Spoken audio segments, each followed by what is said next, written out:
Blog Talk Radio. Hello, everyone. This is Lori Smith on Blog Talk Radio. Good afternoon. Well, actually, good morning. It's 10 o'clock here in the morning, Saturday, May the 14th. I'm glad to be here. This is Worldwide Epidemic of Child Abuse and Human Rights Abuses. This is just a show I like to do on the weekend, on Saturdays, just dealing with the whole issues that are going on around the world, human rights abuses that I see going on, which are everywhere. But just a few articles that pop into my inbox that I kind of, take a look at throughout the week, and as they're coming in and just seeing what's going on out there in the world. It's absolutely ridiculous, but it's sadly enough in our own country, North America, Canada, United States, it's in our own North American continent. We still have human rights abuses here too, and plenty of them.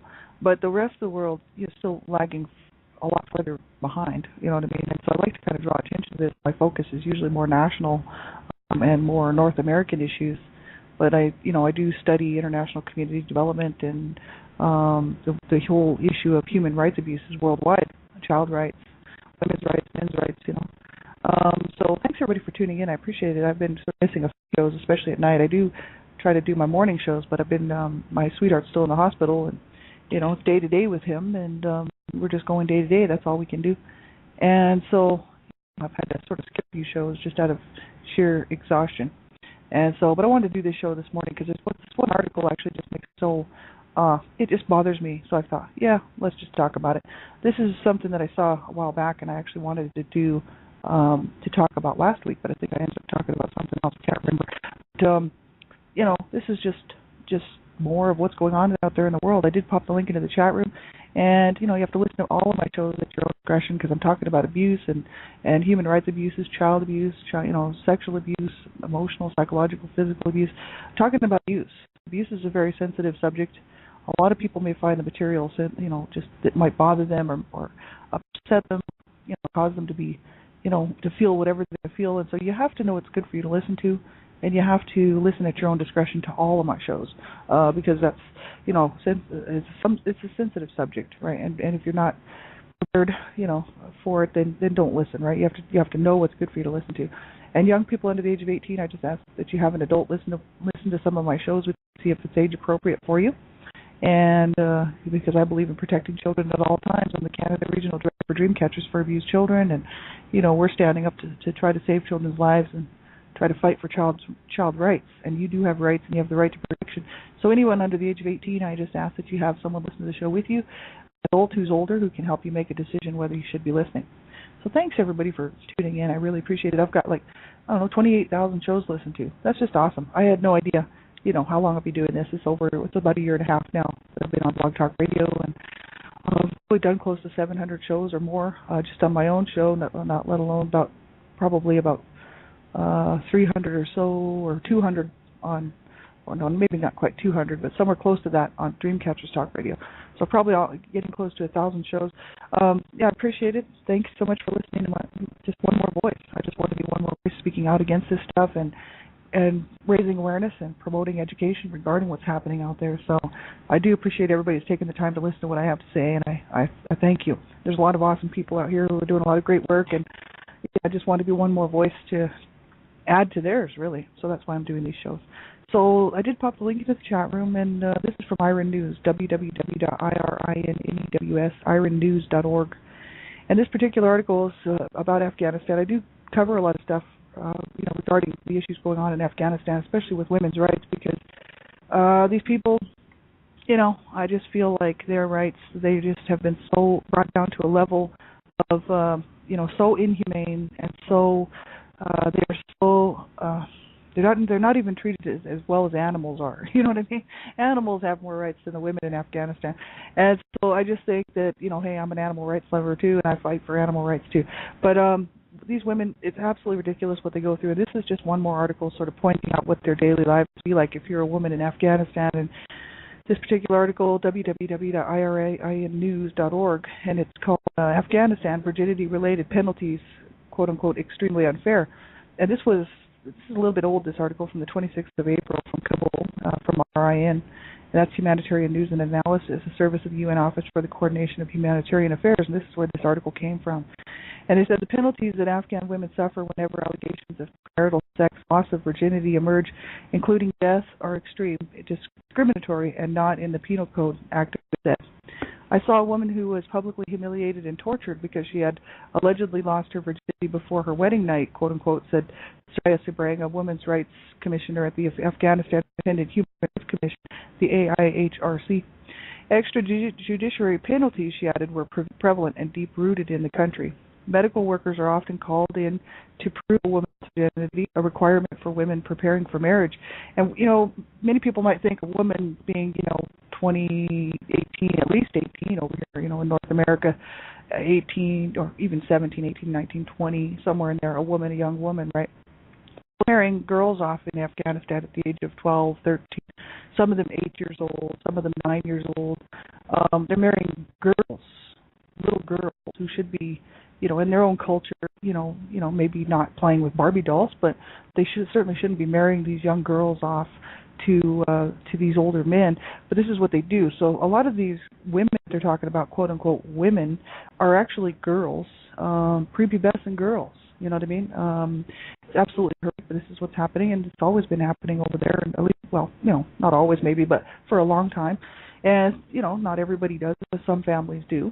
And it's just sad that the level of ignorance is still there. You know what I mean? It's very, very sad.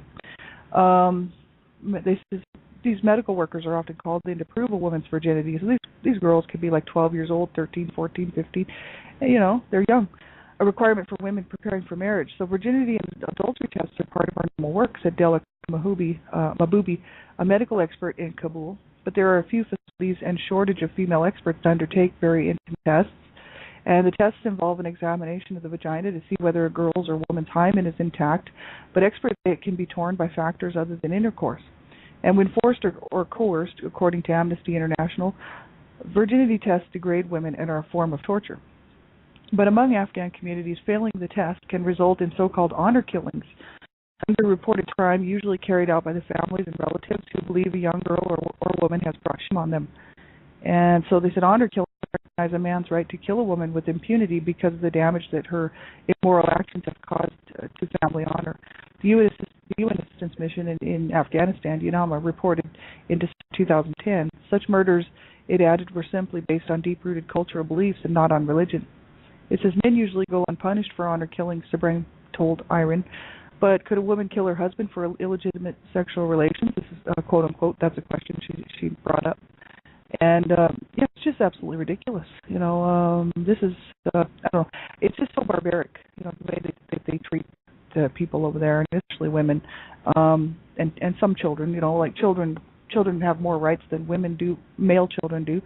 But it's so sad. It's ridiculous. So many people don't think about, they said Rayla, that's just her name in the story, that's not her real name, was forcefully taken to a medical examiner on her wedding night after her husband accused her of losing her virginity and beat her. The examination showed she had lost her virginity long before the marriage, and the 22-year-old was handed over to the judiciary for prosecution on charges of adultery.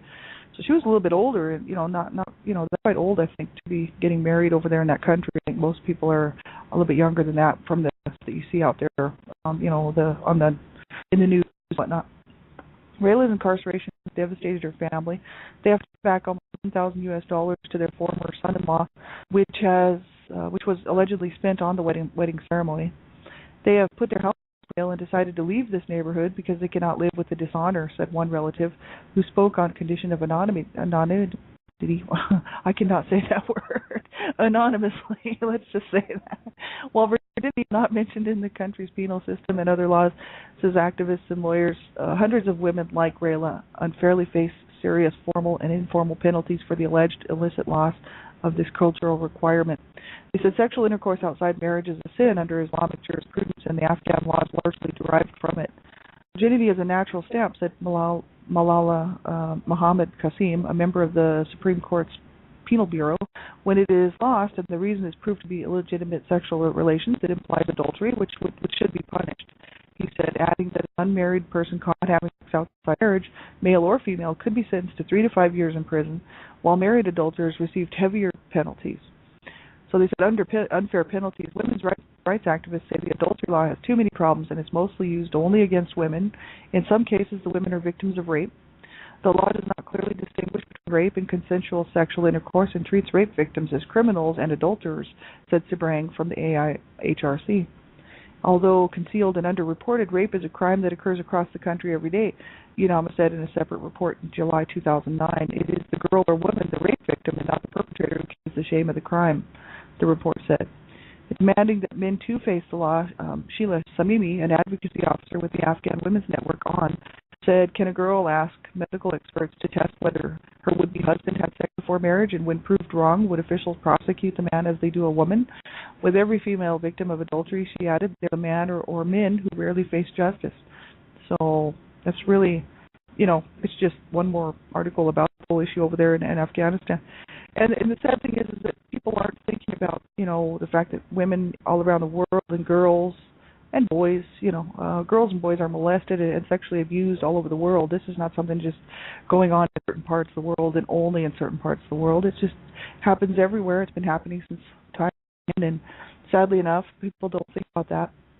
And so, in other words, this article bothers me personally because I'm a survivor of child sexual abuse, and what pisses me off is that I would have failed this virginity test over there if I was a woman in Afghanistan, and I would have been, if somebody had suspected that I was not a virgin, before I was getting married, and my would-be husband would want to prove my virginity, I wouldn't have passed the test because I was sexually abused as a child, and it just pisses me off because, in my own mind, when I was growing up, I was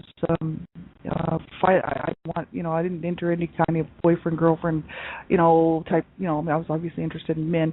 I didn't want any boyfriends. I didn't want any dating. I was just not interested in that because I was very much,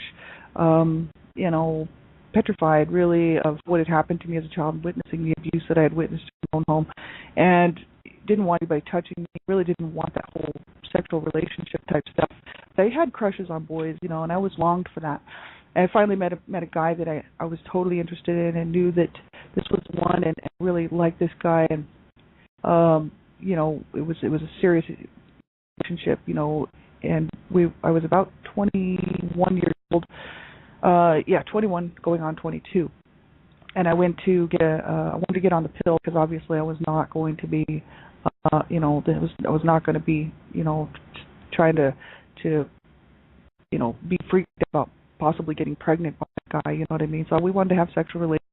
I went and got on the pill, and I went to have a test because, of course, you have to have a gynecologist. If you're a guy listening, you might not know all this stuff.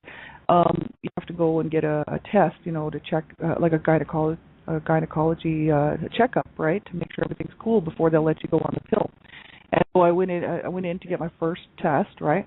And I told them I was a virgin because I wasn't going to sit there and say I was sexually abused as a child. You know what I mean? Oh yeah, well I was sexually abused as a kid, right? So I just kept very much to myself. And the only person that knew about it was my mother and a couple of friends, and my mother did nothing about it, right? But there you go. So I told them I was a virgin, right? That's why this was my first test, and I wanted to go on the pill, and blah blah blah. And the gynecologist, she did the exam, and she's like, "Well, you're no virgin." And I'm sitting there going, "I am too," and she's like, "No, you're not." And I was like, "What was I supposed to say?"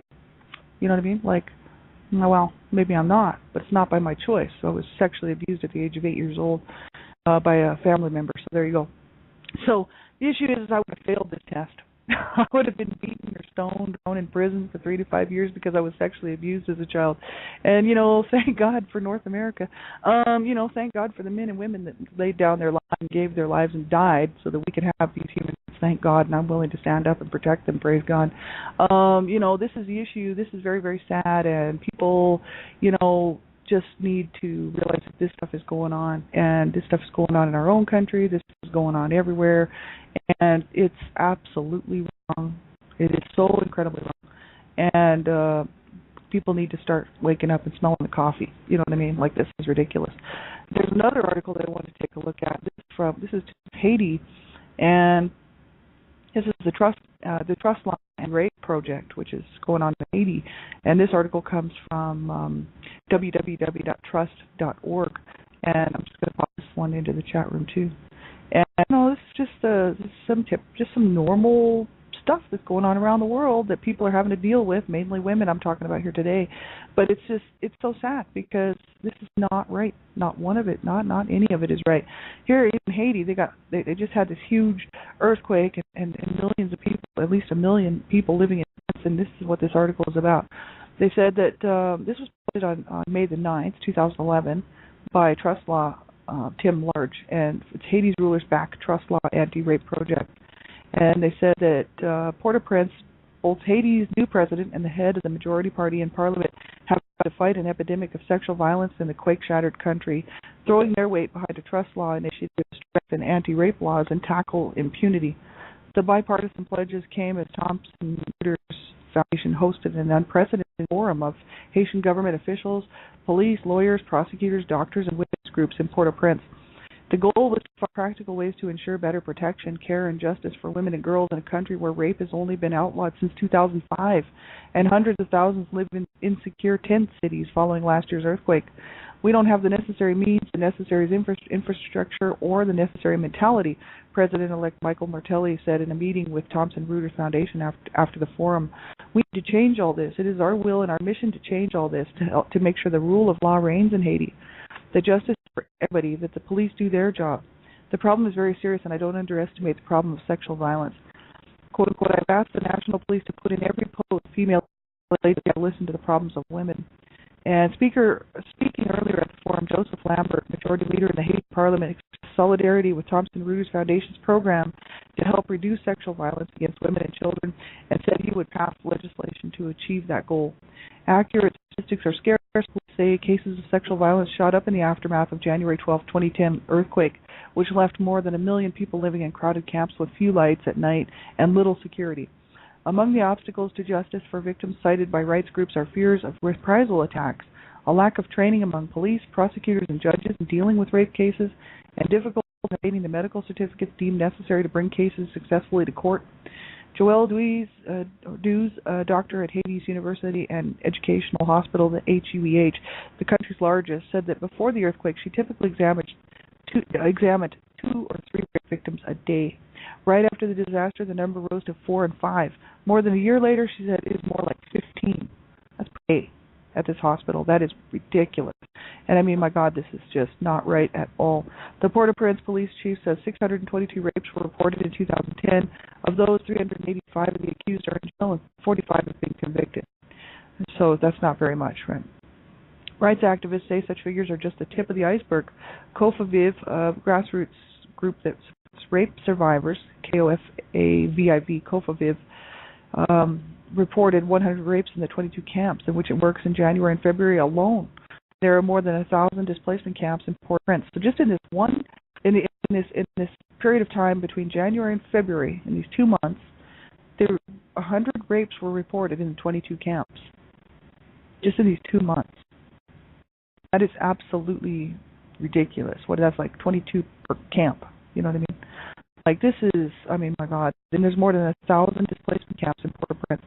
So toward legal reform, in response to the problem, Thomson Reuters Foundation has mobilized members of its pro bono network of 160 law firms and corporate councils to conduct a review of Haiti's anti-rape laws and compare them with legislation in 6 jurisdictions: France, Sweden, Canada, the United States, South Africa, and Brazil.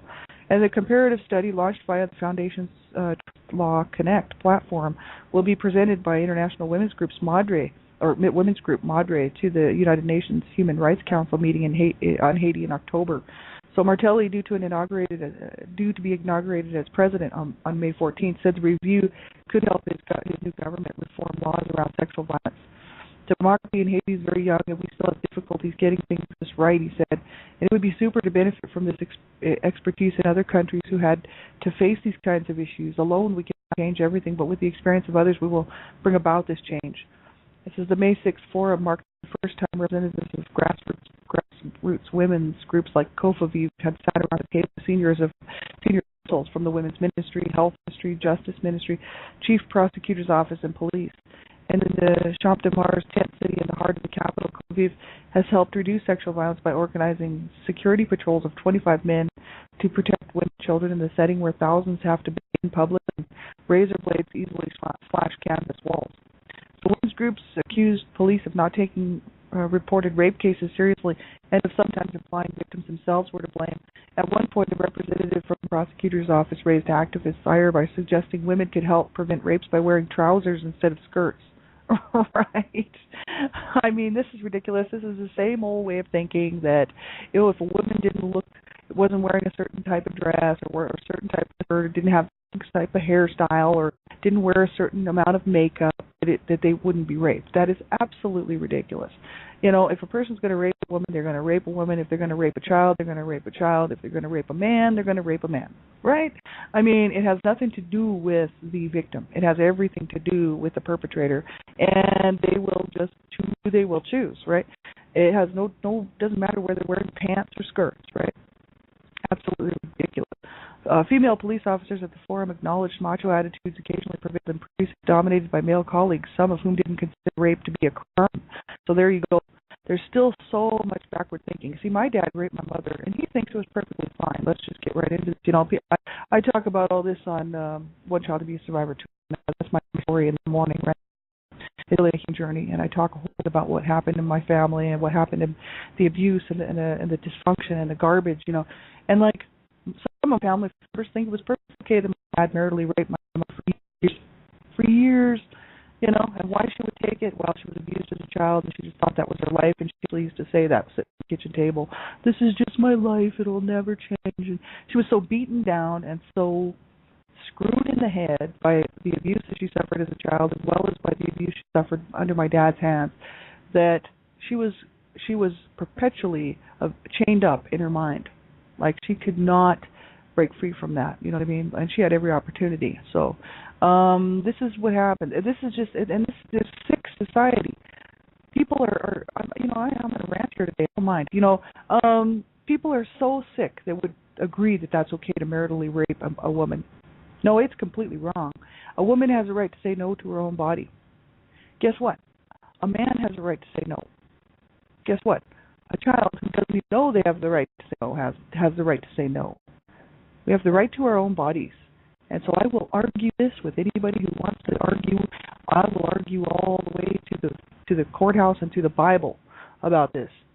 Because men and women, no one is supposed to be abusing and forcing this on anyone. That is completely disgraceful. And for anybody that would back it up, shame on you and shame on them, right? Because that is wrong. It's all wrong. And there's people out there that say, well, it's a woman's duty just to put up with whatever the man will dish out. No, it's not. God took woman from the side, from the rib, so he could be her, so that she could be his partner, right?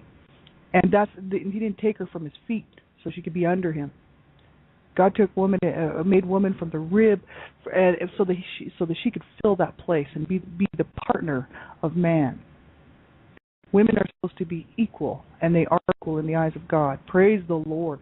So anyway, you want to start getting into that. Boy, well, I tell you, I got quite a lot of education, so I'll argue with whoever wants to argue. Women have the right to say no, and so does a child. You know what I mean? I told my brother no. It was my brother that sexually abused me. And I told him no, and, I got punched in the face for it. I was tortured because I said no, and I was still sexually abused anyway, right? Because he wanted to do that to me, right? So then I told my mother what happened because I was in pain. She told me, that's your problem. You deal with it. There's a whole society out here that will say, that's your problem. You deal with it. There's a whole society out there that says, no, that's just what you have to suffer because you're a woman, because you're a child. And that's why I'm raising my voice. And I'm saying, no, that is wrong. I don't mind standing up for what is right, and speaking out against what is wrong. And that's what everybody needs to do. Because there's a whole lot of sick people, including government officials, police officers, judges, people everywhere in high positions of power who believe that it is okay to abuse a woman, to abuse people, to abuse a child, to sexually use a child, to rape a woman. There's people sitting in high positions in power who believe that this is okay. Now, how they got in those positions of power, it's just pure evil, really, if you ask me. I don't know. How they got in there, I don't know. All I know is that there are lots and lots of people, and that's why we have these obstructions to justice. because people are not thinking clearly.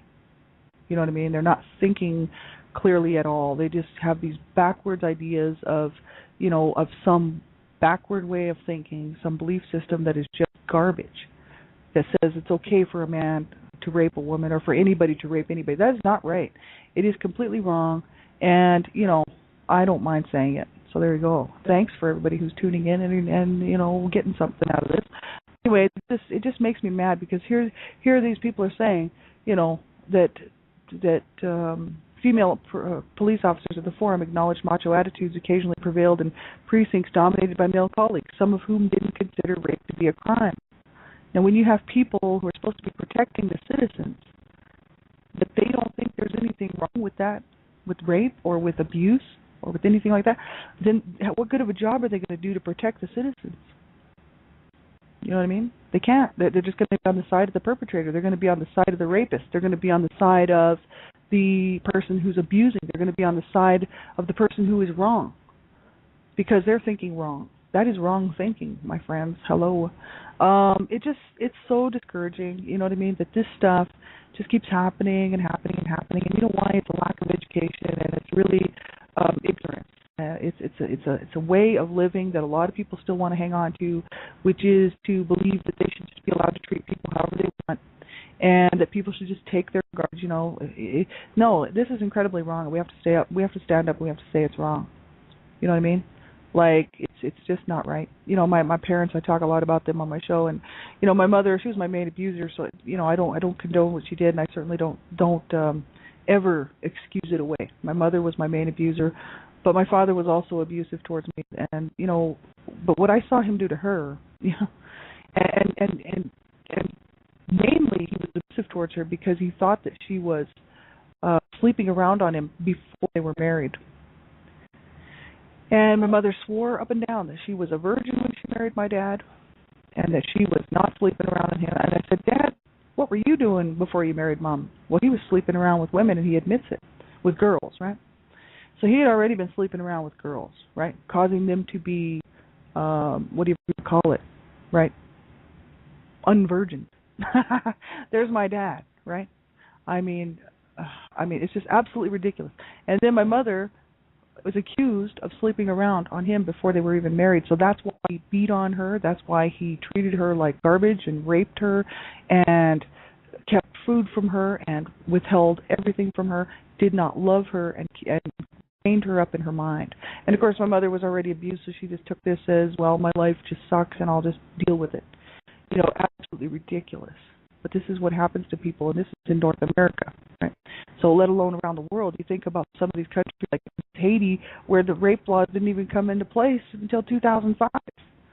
I mean, my God, do these women have any sense of power and control over their bodies or over their minds or anything else? No.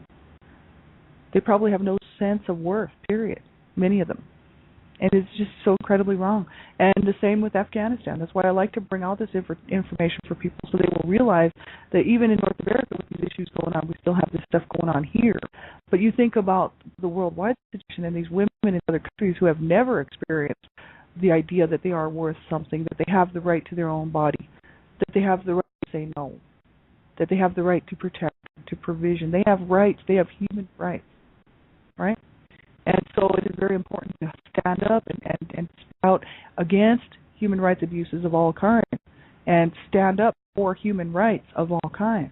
Because I'm telling you people, it's happening right here. We can lose our human rights right here if we don't stand up and make them know.